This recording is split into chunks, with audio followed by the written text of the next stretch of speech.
Hello and welcome to the Sunday Guardian show by Joyeeta Basu.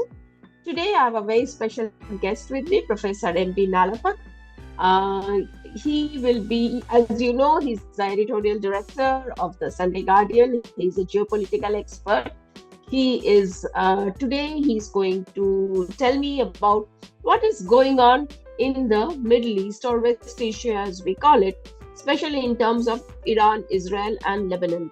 So, Professor, what are the chances of a war breaking out between Israel and Iran and Hezbollah in Lebanon in the near future? Joyeeta, very high, for the simple reason that neither the mullahs in Iran nor Netanyahu in Israel feels that they can afford to look weak or back down in any way or not give a very robust response to any kind of an attack from the other side. Given that situation, and frankly, Iran is a very different kettle of fish from Gaza. Lebanon is a very different kettle of fish. And now Netanyahu has opened the door to a three-front war. And I think that is going to really test the IDF very, very severely. How capable is Iran of launching an attack on Israel, given that it will have to cross several countries because they are not neighbors? So it is not that they cross the border and they start a war.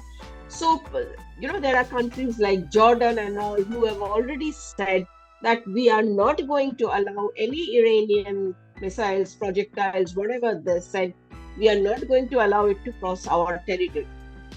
Or are they then Iran will actually be using its proxies like the Hezbollah, the Houthis? What sort of a war, if it happens, do you see this conflagration to be going which way? Well, quite frankly, I think Iran will basically overfly Jordan, its missiles, and dare Jordan to join the war on the side of Israel. Frankly, where the Arab world is concerned, that would put Jordan in a very tight spot. So the question is Jordan bluffing or is Jordan serious? Obviously, Jordan does not want a war, and it does not want to be dragged into war, which is why it's saying that it will not allow. But the fact is, if Iran challenges airspace and basically enters into Jordanian airspace, well, I think, frankly, it will be very difficult for Jordanians to take a decision because they would want to avoid a war. And if you shoot down an Iranian missile, well, that is going to basically lead to a conflict with Iran. I'm not sure that Jordan is ready for that. And frankly, I don't think that Jordan will get any support from within the Middle East for being involved in such a conflict. Because don't forget, other countries are basically very, very, discreet about this because they don't want to be dragged into a ruinous war. Israel, fine. Iran, fine. They would like it to be a bilateral exercise between Israel and Iran, of course, with Lebanese and Gaza proxies joining in. But I don't think any of them would like to join this war against Iran. I doubt it very much because the relationship with Iran is now very different from what it was even 10 years ago. So what is different now? What is different is that the Middle Eastern countries have come to the conclusion that they need a long period of peace to ensure prosperity, and they are reconditioning their economy to move away from fossil fuels. They're trying to go into solar and they're trying to go into technology and various other fields. And from that point of view, they need peace. China needed a generation of peace. And Deng Xiaoping, with his very, very smart policy of, the very benign and friendly face of the PRC, and this policy of peace towards all, win-win, etc., he charmed the world into basically denuding themselves of manufacturing industries and ensure that they would not be at risk of the that of any kind of a war. So the point is very simple. The point is, Joyeeta, no country in the Middle East wants a war. They know that prosperity is important, and they've just seen Bangladesh. What happened in Bangladesh? People have celebrated. People have talked about the high rate of growth of Bangladesh, but the fact is, it was a jobless rate of growth. It was generated by machinery. It was generated by technology. It is not generated by additional manpower. As a consequence, young people in Bangladesh increasingly did not get jobs. They were unemployed.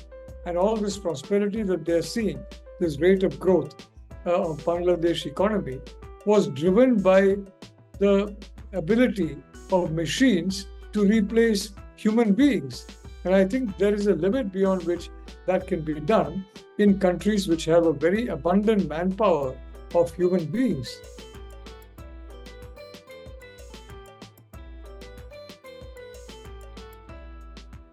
Sorry, I can't hear you. You're muted. Oh, so sorry, I'm muted. You see, when you are looking at the Israel-Iran situation, Israel has not said that, has not admitted to killing Ismail Haniyeh, the Hamas political leader.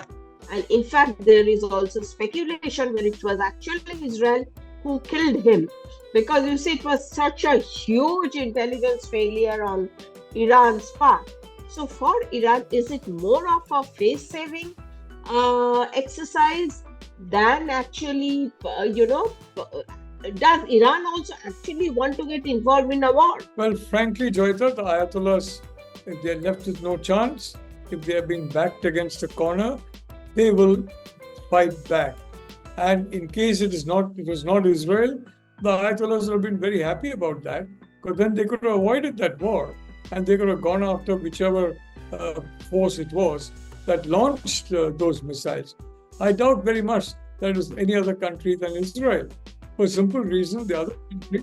No, it was not a missile, it was a bomb that was kept 2 months back. The bomb that was kept inside the home of the Hamas leader, I doubt that any other country would have had if I may say so, a state guest in the Iranian capital, taking him out. The only other country with the capability of doing that is the United States. And I don't believe the United States under Joe Biden would be in any way ready to do that. So sorry, I think frankly, all these manufactured bots and various other internet, frankly, misinformation that it was not Israel is incorrect. It was very definitely Israel. And you can see definitely the hand of Netanyahu, because he has been quite reckless, frankly. And from the very beginning, he has wanted the US in the war. And he has been doing everything possible to do that. Zelensky is the same. They have been wanting the NATO to join the war. So they have been making provocative actions against Russia, hoping that will prompt the Russians into a response when NATO has to respond. And the same way, Netanyahu is doing things which he hopes will provoke a response from Iran, specifically, that he hopes will bring the United States in. I think it will be a catastrophic event also for Israel. And, the people of Israel don't deserve this. They deserve peace. And I have made it very clear many times. Anybody who says that death to Israel or Israeli state should not exist is living in a fool's paradise. Israel is a fact of life. But having said that, I'd like to point out that there is no doubt rationally that it has to be Israel. There may be this fig leaf of we have not basically confirmed it. In the shadowy world of attack and counterattack, Joyeeta, frankly, nobody advertises, and sometimes you advertise something that's completely wrong. You don't advertise a factual situation when it actually happens. So, what do you think the US is thinking, or do you think the US is ready to defend Israel? Will it get involved in the war? We are also hearing that Netanyahu and Joe Biden had a spat over this Iran and the Ismail Haniyeh thing. So, what are you hearing about all this?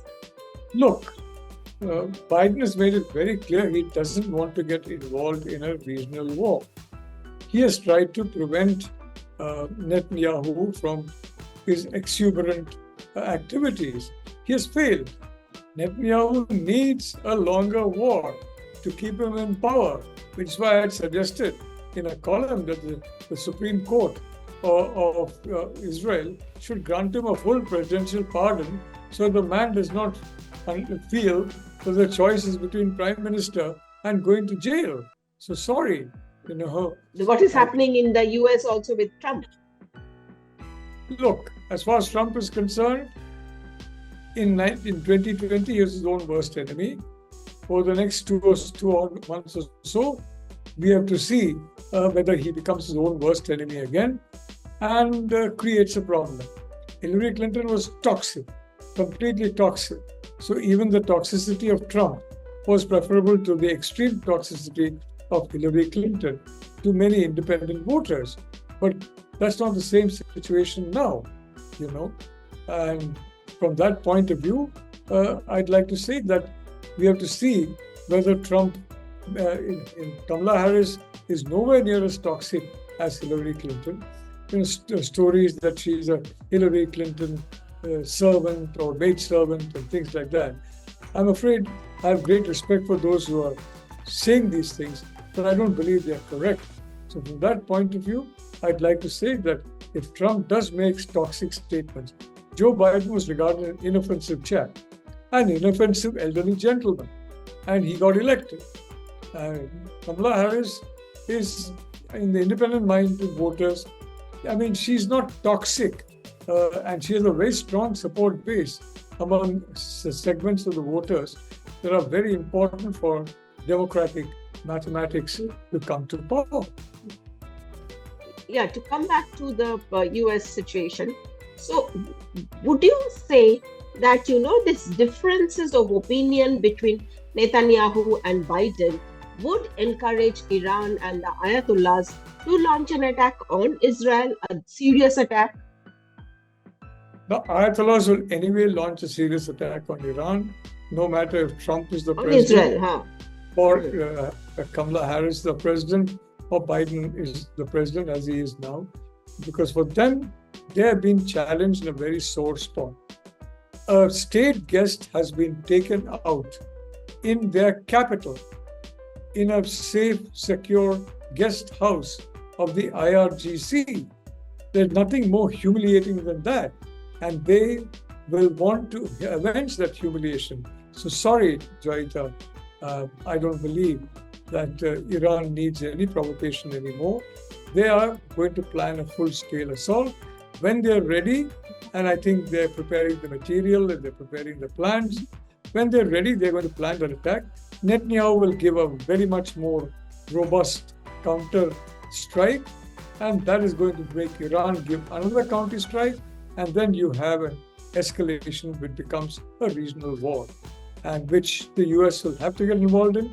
China and Russia are involved, China through Russia, and you're going to have a war in which the US is involved on one side, European partners are involved on one side, and Russia and China are involved on the other side. And Russians are fairly open about their support for Iran. Why are they so? What are they getting by supporting Iran? China, I can understand Russia is in China's pocket. Now, what is Russia getting by supporting Iran? If you can also put it in the broader geopolitical context. Yeah, Joyeeta, the Russians want a second front with Ukraine. They have limited objectives in Ukraine, and they want a second front. So, if there is a second front open, they would welcome, quite frankly. And the Chinese are looking at weakening US forces and very pro-US forces wherever they can. And they have got deniability. They say, we haven't done anything. The Russians are doing everything. It is not true. The Russians are doing it.